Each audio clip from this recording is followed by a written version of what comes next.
CDSL का जो business है वो बहुत ही अच्छा बिज़नेस है जो कभी ख़त्म होने वाला नहीं दिखता है।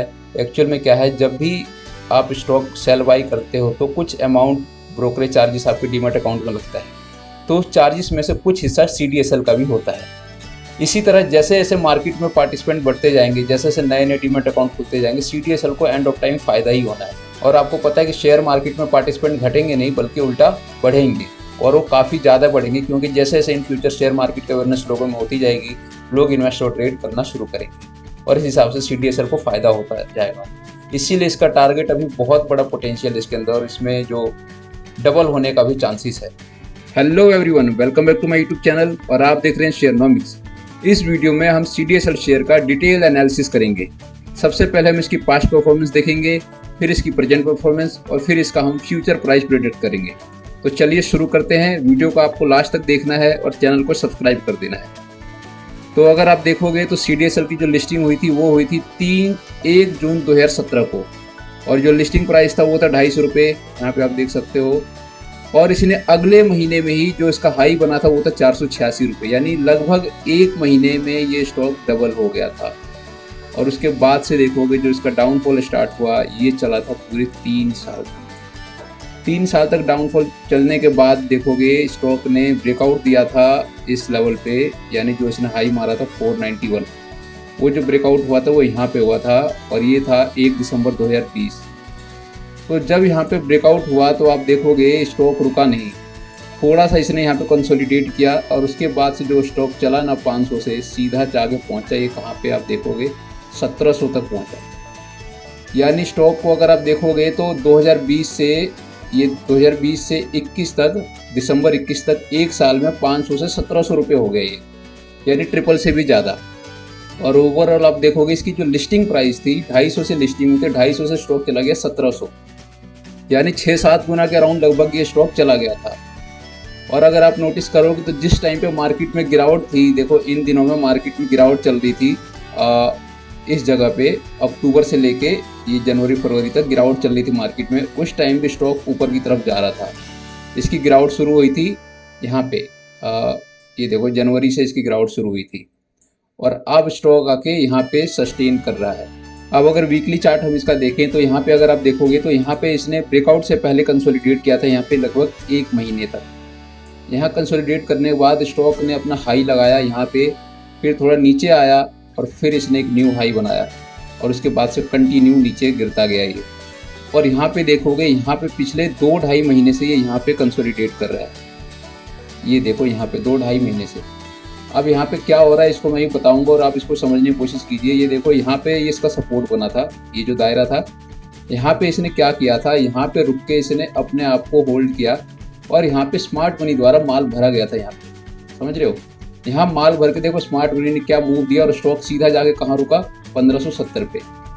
फिर इसने दोबारा से नीचे आया, रीटेस्टिंग करी अपने ब्रेकआउट को, यहाँ पे लगभग रीटेस्टिंग ही करी है, और उसके बाद से दोबारा न्यू हाई बनाया, और फिर इसका डाउनफॉल स्टार्ट हुआ।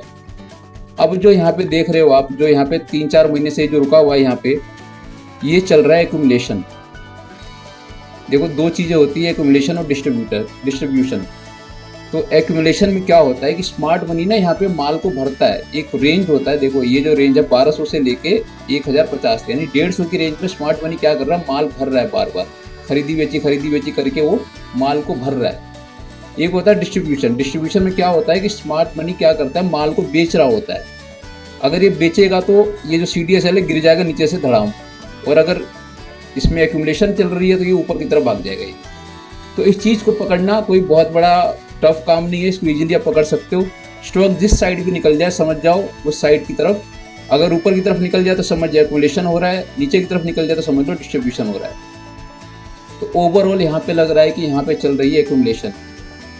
तो यहाँ पे देखो जो ये वाला लेवल है, इस लेवल के बीच में और इस लेवल के बीच में चल रही है एक्यूमुलेशन। इस एक्यूमुलेशन को आप देख सकते हो आरएसआई पे भी। अगर आप आरएसआई को नोटिस करोगे, अगर आप आरएसआई रीड करना जानते हो तो, या आप मेरी वीडियो फॉलो करते हो तो मैं पॉजिटिव और नेगेटिव डाइवर्जन के बारे में आपको बताता हूँ। तो यहाँ पे आरएसआई अगर आप देखोगे तो ये देखो प्राइस बिल्कुल न्यूट्रल है, बिल्कुल फ्लैट है, ये देखो। और आरएसआई यहाँ से देखो ऊपर की तरफ जा रही है, यानी क्या सिग्नल है, पॉजिटिव डाइवर्जन का।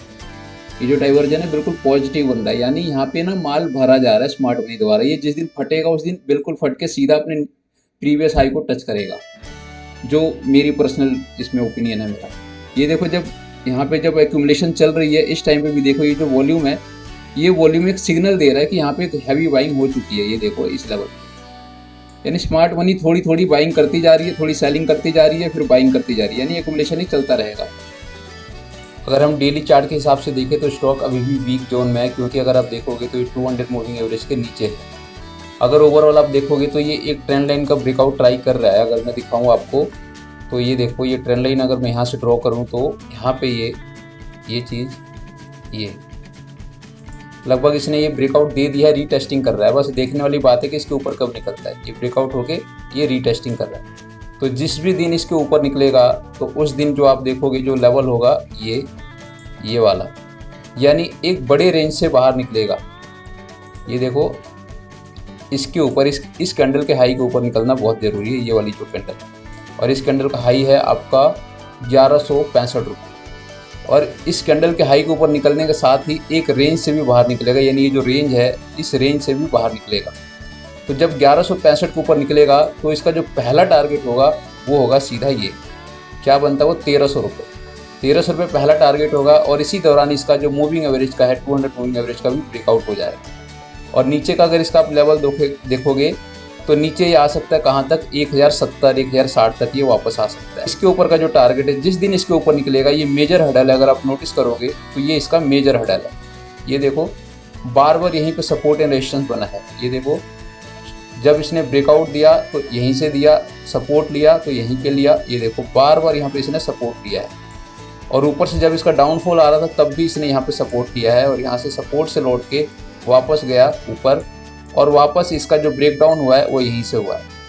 तो ये इसका एक मेजर हडल बन सकता है, यानी 1300 रुपये का जो टारगेट है इसका पहला बड़ा टारगेट होगा, और इसके ऊपर जब सस्टेन करेगा तब इसका टारगेट बनेगा आपका बड़ा टारगेट जो होगा ये 1600 रुपये तक का।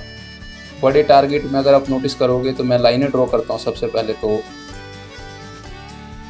सबसे पहला ये, अब इसका जो बड़ा टारगेट बनेगा और सबसे पहला टारगेट बनेगा वही, ये देखो ये वीकली चार्ट पे 1365 का पहला टारगेट आ रहा है, और जो दूसरा टारगेट आ रहा है वो है ये 1634 का। इसके दो मेजर टारगेट है, सबसे पहले 1365 और 1634। अब जब इसके ऊपर निकलेगा 1634 के ऊपर तो ये इसको टच करने के लिए जाएगा, ये वाला जो प्राइस है 1734। तो इसको मैं ज़्यादा वैल्यू नहीं देता, मैं जितनी बार ज़्यादा यहाँ पे स्टॉक ने अपना रेजिस्टेंस बनाया इसको मैं ज़्यादा वैल्यू दे रहा हूँ।